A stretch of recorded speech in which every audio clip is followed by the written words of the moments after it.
بسم اللہ الرحمن الرحیم۔ حضرت جابر صادق رحمۃ اللہ علیہ سے منقول ہے کہ بنی اسرائیل میں ایک دیندار شخص تھا جس کا معاملہ خدا کے ساتھ اچھا تھا، اور اس کی ایک عورت تھی جو نہایت خوبصورت تھی۔ اس دیندار شخص کو اس پر کسی وجہ سے بدگمانی ہو گئی تھی۔ چنانچہ جب بھی یہ دیندار شخص باہر جاتا تو گھر کا دروازہ باہر سے مقفل کر کے جاتا۔ ایک مرتبہ ایسا اتفاق ہوا کہ کسی جوان مرد سے اس کی بیوی کی آنکھ لڑ گئی۔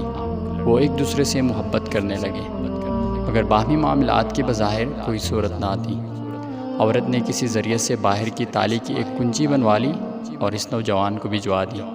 اس نوجوان کا اس عورت کے پاس آس پاس کے شور کی عدم موجودگی میں آنا جانا شروع ہو گیا۔ رات اور دن میں جب کبھی اس کو موقع ملتا وہ دروازے کا تالا کھول کر اس کے پاس آ جاتا۔ عورت کے شور کو اس آمد و رفت کی عرصہ دراز تک خبر نہ ہوئی اور یہ سلسلہ جاری رہا۔ اس کا شوہر چونکہ ایک عابد و زاہد شخص تھا تو اس کو خود بخود احساس ہوا کہ اس کی عورت اس سے کچھ کنارہ کشی اختیار کرنے لگی ہے۔ چنانچہ اس نے اس خدشے سے عورت کو مطلع کر دیا اور کہا کہ مجھے اسی وقت اطمینان ہو سکتا ہے جب کہ تو اپنی آفت و عصمت پر حلف اٹھا لے گی۔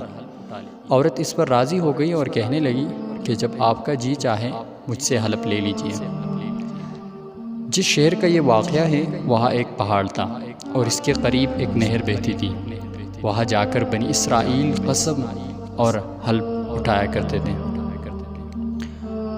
اور جو شخص وہاں پر جھوٹی قسم یا حلف اٹھاتا فوراً ہلاک ہو جاتا۔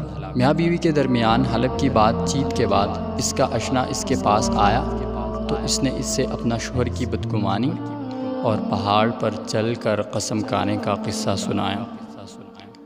یہ سن کر وہ نوجوان بہت پریشان ہو گیا کہ اب کیا کیا جائے۔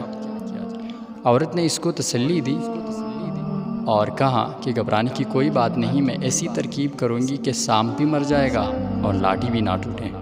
فلاں دن فلاں وقت میں اپنے شوہر کے ساتھ قسم کھانے کے لیے اس پہاڑ پر جاؤں گی، لہٰذا تم بھیس بدل کر اور سواری کا ایک گدا لے کر شہر کے باہر پٹک پر کھڑے ہو جاؤ، اور جب تم ہم دونوں میاں بیوی کو عطا دے گو تو گدے کو لے کر ہمارے قریب آ جانا۔ اس کے بعد وہ پہاڑ چڑھے اور جب اس جگہ پر پہنچے جہاں قسم کھائی جاتی تھی تو عورت نے اپنے ہاتھ سے پہاڑ کو پکڑ لیا اور شوہر کی طرف مخاطب ہو کر قسم کر کہنے لگی کہ جب سے تمہارا اور میرا ساتھ ہوا ہے تب سے آج تک مجھے سوائے آپ کے اور اس گدے والے کے کسی نے ہاتھ نہیں لگایا اور نہ دیکھا ہے۔